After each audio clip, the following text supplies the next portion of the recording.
Hi, I'm Durk Dehner, the co-founder of the Tama Finland Foundation, and we're doing an exit interview today with one of our residencies, artists in residence, and it is Oat Montien. And Pleasure to be all here. the way from Thailand, Thailand, yeah. Bangkok, Yes. to be Am I the first person from Bangkok? Thailand? Yeah. Yes. Saudi. Well, we had Phúc, who's Who's Vietnamese Vietnamese. descendant. Yes. But yeah, I'm very And we had Chao Bing from China. Shanghai. Yeah. I think it's really it's sort of wonderful to have representatives from different countries continuing. Yes, definitely. And I mean, I really look up to their work and their experience as well. You know, I look at Phúc love songs, Yes. artwork, and I relate that to my own practice. So it's really great. I feel like I'm carrying on. And there has been, when he had his exit presentation, we were consumed by Asians, Oh yeah. Los Angelinos, who came out to support him. Queer and Asian. Yes. Yes. And it was really wonderful. And so I think that, and also having two artists who are from Asia at one time. That was fun. It was fun. That was really fun. Yes, I'm really honored to be here. It was lots of chemistry and there was things that were bonding and things that we were sassy about, and we're like brothers. yes. Yeah. So I'm so grateful for the house to, give me this experience. I mean, one of the best things for me at the house is this intersectionality. I think how it's a connecting point for many communities. Yes. Like I've been here, Who have you experienced? I perform in drag at Claw at leather events. I've took class in dominatrix. I've meet a lot of porn people with Carta and queer and Asian group that we met in Palm Springs. So it's like so many community that is also part of this house and also part of their own thing. Yes. And I think that's, for me, that's one of the big inspiration that I'm taking away. That it is an intersection. Yeah. And it's really great. And that we can say the common thread is that the thing that bonds us is the ethics of the foundation, which is really Tom's ethics.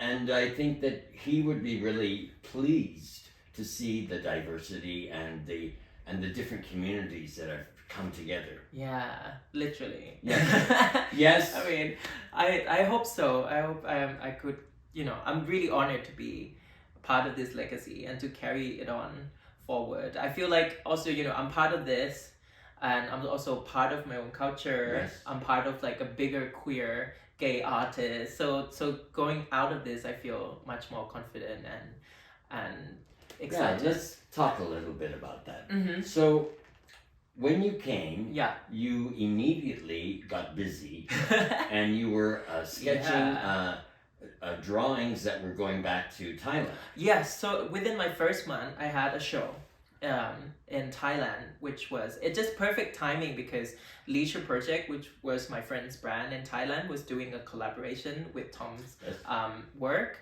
And they asked me to present a series of portraits. And I thought, I intended from the very beginning, from my proposal, to introduce more of like my own culture, people from Southeast Asia. So I was drawing Asian guys within Tom aesthetic with those clothing. And within the first month, we had that show in Bangkok.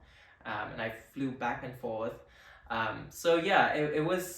It was down here, start working, get on it right away. It was intense. And so, I want to ask you, did you take the time to actually explore? Well, I think living here, Durk, it's already absorbing the environment, the openness of the environment. I think that's already something that I felt from day one. And being surrounded by, you and the community here, it's definitely affected my work. And I think you can see from this final presentation that I'm giving that I think I've come really a long way. Yes, I wanted to, at some point in this, I wanted to talk about that as far as how you've developed during this time. Well, I think it's unavoidable that we have to say, you know, so I lost my dad the first month that I was here, and that kind of shapes a lot of my experience here. Of course, I flew back and forth. I missed some part of my time here because I have to go back for the funeral. Yeah. And that was a big traumatic thing where, you know, I was taking care of him his last weeks before he passed, and then losing my father, coming back here surrounded by the word daddy in a very different context. That was a lot, you know. And did it cause internal? Well, it was actually, I think the house was a blessing for me in a way, because all of you guys were like my spiritual advisor. I mean, you in particular, and your kindness and how you've shared, you know, your wisdom, your life experiences with me. And I mean, you're the same age as my dad. So your has been a figure that helped me process that grief of that time, big time. And then also, there were times that I didn't feel like drawing, you know, because I was taking care of him. Yes. Male body, penis, I was cleaning his piss, you know, and to draw erotic works didn't feel right with my emotional state at that time. Yes. But I just think, you know, of Tom and how he would just draw regardless whatever happening, 4 to 6 hours every day, as we say, you know, on his desk. He would sit and he would just draw. And I decided to do just that. And once that started, little did I know it become some kind of like a healing process. Yes. For me, actually. And so the house has been really a blessing, and in many ways helped me process my grief, process my time as a gay man. You know, it's almost like a rite of passage, I guess. We talked about this. Yes. How the house has been that place for many of the artists, and I think I'm also. I think that it was a challenge for you to take 4 to 6 hours a day. Yeah. And focus like that. Yeah. You know, maybe it's not something that you had done prior. Yeah, I mean, it's definitely tough, but the results seem to be I mean, I just noticed that your work developed. Oh, big time. Yes. I mean, we also have to acknowledge that I think erotic art is definitely something that has healing ability. Yes. For me. Yes. I think sex is something that also have compassionate and sharing. Intimacy, you know, and to be here drawing people, listening to their story, sharing my story. It has been such a big part of me as a person and me as an artist. And also, I like to say how the house is the perfect environment to push myself erotically, you know, and my work erotically, because here they expect the work to go to that level.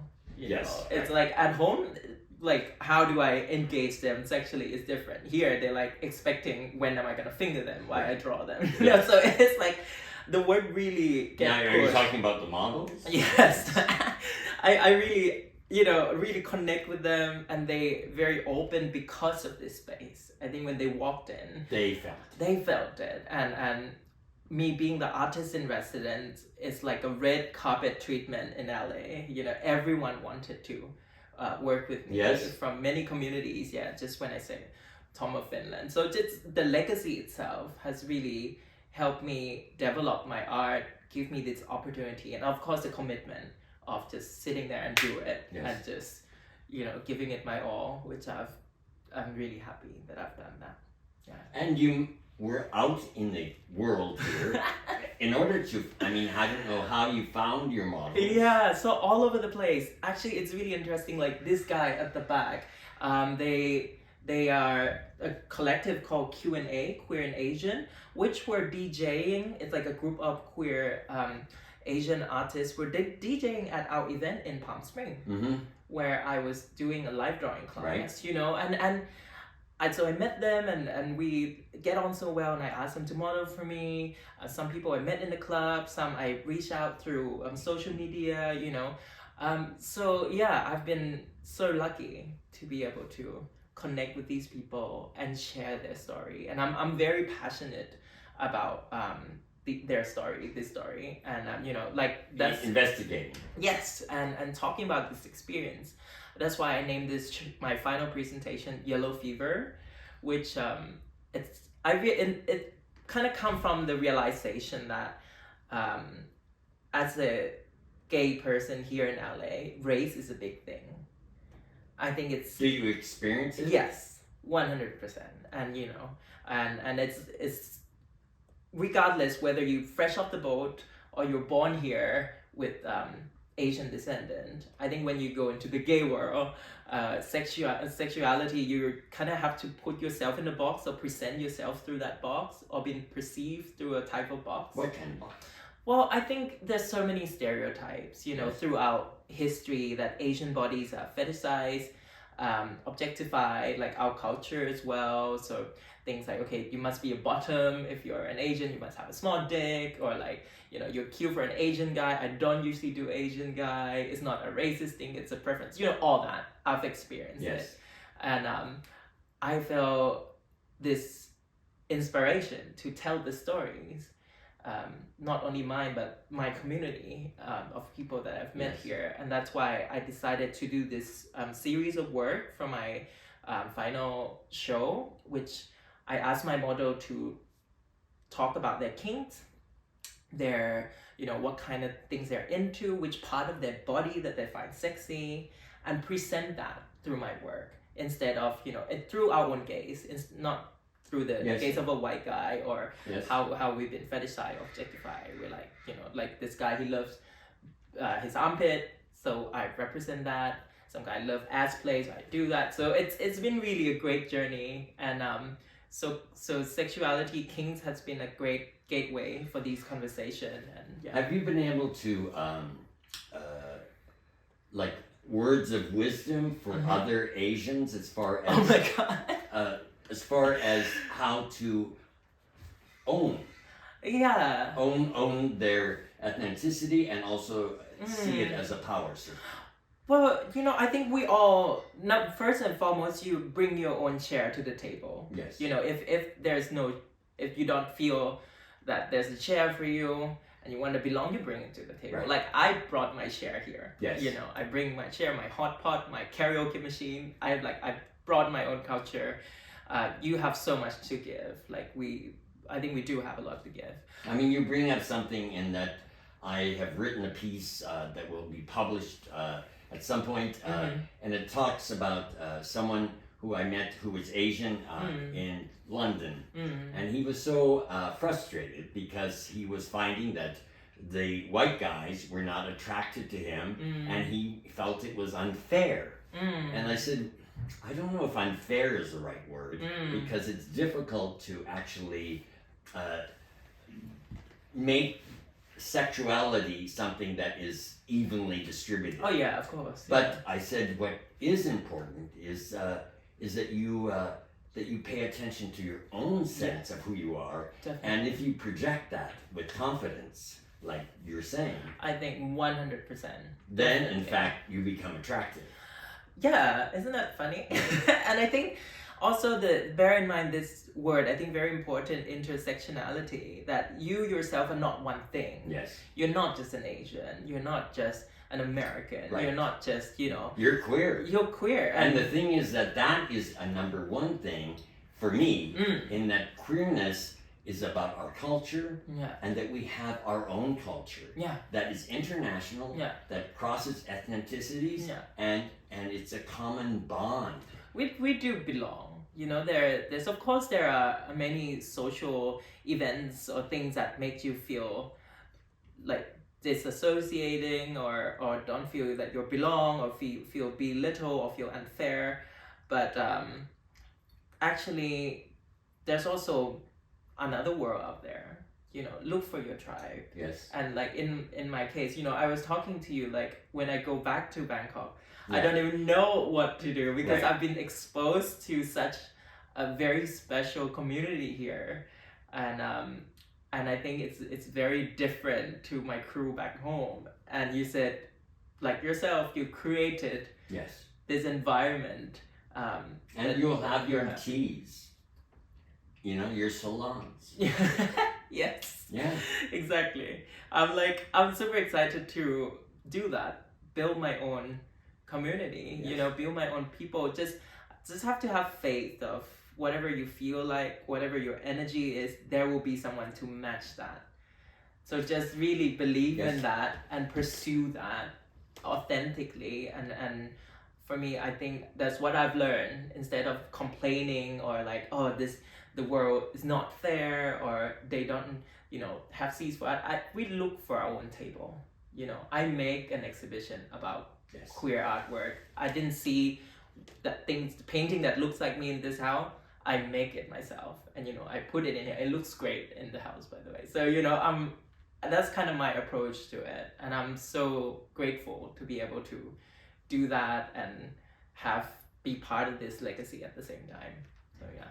So, you now have actually had exposure to different artists in residence. Here. Yes. Carton. Yes, my And, sister. And you really, you're from different ethnicities. Yeah. You're from different continents. Yeah. You found a common thread. Big time. And I think it's really interesting because I'm really fortunate to, that you offer me to stay longer. And the first 3 months that I experienced with Bing was very special. And that was a very particular energy. And, we're two rascals. And we had great time together, like two boys. And then transition into my time here with Carter. And we're like sisters. I'm like the queer thing in between. Yes. That joined two of them. So it's two different vibes, and we find different connecting point. Like me and Bing also, of course, being Asian together, we have a lot to talk about that. And me and Carter are talking about being femme person in this very masculine environment, and how we queering that, and how we find our own way through this space. It's been truly magical. Yeah. So do you find that the Tom House is super masculine? I think it's queer. I think we had this conversation. Of course, his work sets in a time and place. Yes. And a purpose. And a purpose, and it was a rebel against what it was at the time. And I was just talking to Tero, the new artist that from Finland. That isn't it crazy that I'm from the other side of the world, working from this legacy of this one guy from your country, from the countryside. Yes. The country that I'd never even been or heard of, until like now I'm part of it and I'm extending it in my own way. Yes. And I think I have to say that the foundation has done a great job in expanding the legacy of Tom, and to be more diverse, to be more inclusive, and to be, become very meaningful for big group of people. So I think, to answer your question in a long way, I think the house it's queer. The house is family for me, and I'm always I feel like my heart is here. It's beyond gender expression. It's just human connection, and I'm so grateful. You really, it's everything you've said has been very, very honorable to us and to the house and to Tom. I guess what I wanted to ask you was, how do you see yourself? How do you see yourself as a being, as a person, as an artist? If you had to, if I was blind,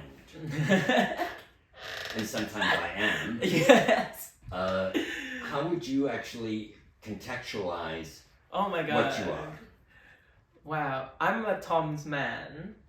Number one. Yes. I think so you can have an idea of that. But maybe a not so conventional Tom man as you used to. Well, the thing is that anyone can be a Tom's man.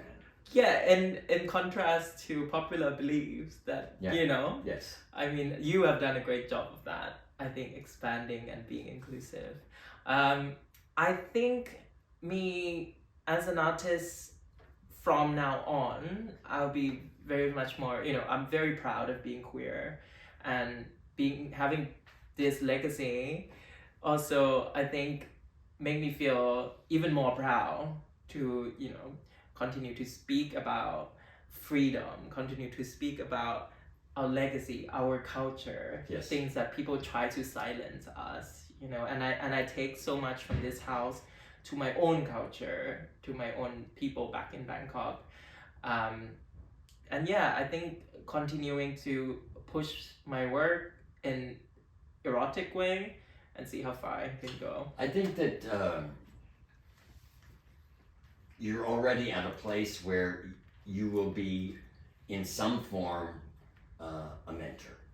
I guess, yeah. I mean, I think it's already sort of set in stone that it will happen, that it is happening, Yeah. and that you will nurture more developing in other artists and that.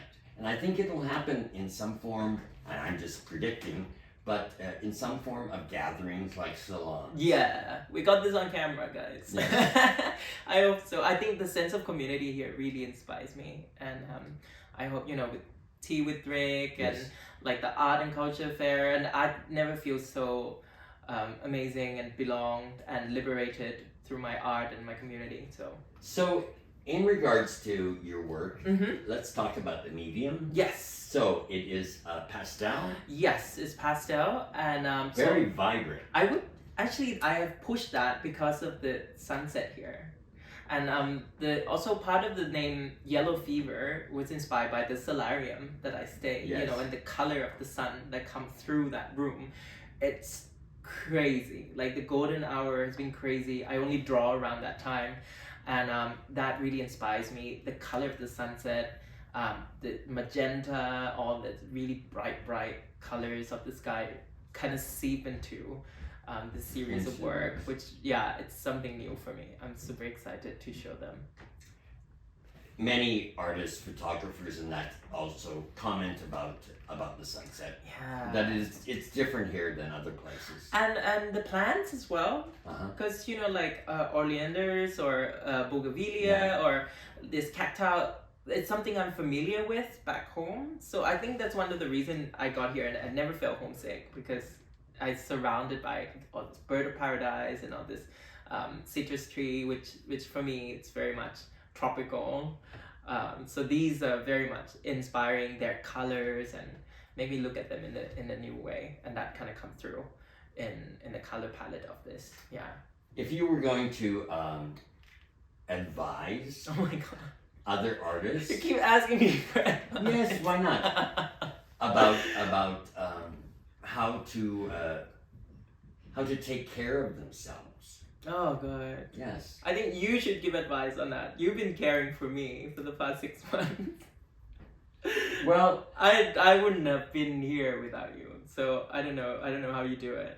I think that advice is from you. but I think that you also hold a kind of. I was watching you at dinner the other night with our new artist and asking questions. Oh yeah, of course. Yes. No, well, I mean, I'm not genuinely interested. not everyone does that. Yeah, Bing did not do that. Yeah. Mm. But asking questions really opens the door, doesn't it? Yes. No, and I think stay open, stay curious. Yeah. And I mean, I'm a Capricorn. I judge for fun, you know. Yes. Like some people do knitting, I do judging. But actually, people surprise me all the time, especially people in LA, people that come through this door. You know, that's So always, let's give a connotation to that, Mhm. especially in LA, because LA is got people assume that people here are not interested in other people. or superficial or Yes. shallow. Yeah. Right. So when I came here, I was terrified of that. I think I told you. Yeah. Yes, and that I had to check in with myself every few months to see if I was slowly becoming artificial. Well, I think like there are parts of that that's true. I think like they are very pretty people. And Yes. I have nothing against that. Well, I love being surrounded by pretty people. It attracts. I mean, the movie industry and all of that. Yes. It attracts that. But I think also people here are very friendly and very open, and that actually inspires me a lot. You know, like when I was in London, I would just walk to the street like this, like my head down, and get to my destination. But here, people would just come up to you and say hi or compliment whatever you're wearing. And they're like, oh, I love your hair. I don't even have hair. I love your aura, you know, whatever. People really make an effort to engage with you, to give compliment, to pass on good energy. And I think that's something I'm really impressed by LA. And that's one of the things that we need ambassadors like you to proclaim, because so that LA is no longer the artificial capital of the world. Oh my God, I love LA. But it is the city of angels. And you know, funny, it's because Bangkok, the name Krung Thep means city of angel as well. Oh, really? Krung is city, Thep is angel. So from day one, I love it here, and I feel like this is gonna be my home. So you get ready because I'm moving in. Yes, I think that many young artists, I think that it's friendly to artists, right? Yes, big time. Queer artists, Yes. especially. What a great scene we have here. But you know what really inspired me? This was one of the early time when I got here, when you and Mark pull out his sketches. And that was mind-blowing, because I feel I've most of the time seen his finished work, yes, you know, and his detailed work. But when I saw the sketches and I saw how, you know, of course the process was one thing, where he started, where his focus was, you know, in building that composition, or how he just changed things around, but also just them as pieces, unfinished pieces, they're so beautiful. And that also made me appreciate, you know, sometimes imperfection or whatever my standard that I have in my own head, you know, actually I should also enjoy the process. Because he had the same kind of attitude in that he thought that his sketches could be important for the foundation as sort of preparatory information. He did not think that they could stand by themselves. As the artwork, And so we very quickly, once he brought them here, I said, well, guess what? Your gallerist is going to see them. And he then started having showings of his preliminary sketches. They're really beautiful. And actually that really inspired me to, you know, at the Art and Culture Festival, that I start selling my sketch and showing my sketch like on a mountain for the first time ever. Like, I don't do that. And I think because that's where the creation is. Yeah, and people because it's two different process for me, you know what I mean? Like refining and capturing all this with sketches is two different things. But of course, for the audience, it could be something special. So I'm showing that in the final show as well. Good. And you have several other attributes. Singing is one of them. I do everything for money. Yeah. Yes? Did you learn that as a child? Yes. Growing up... And being proud of it? Yeah. I mean, I grew up in a karaoke place, you know, in a nightclub, in like a brothel.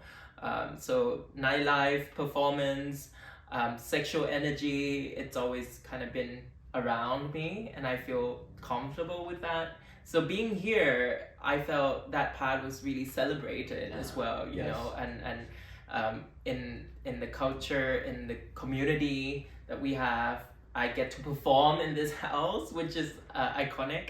I get to, you know, be part of the festival, teach live drawing in Palm Spring. It's just been a crazy journey. It really has. And guess who created that? You. We created a space, and what you did is fill it. Yeah, I sure fill it.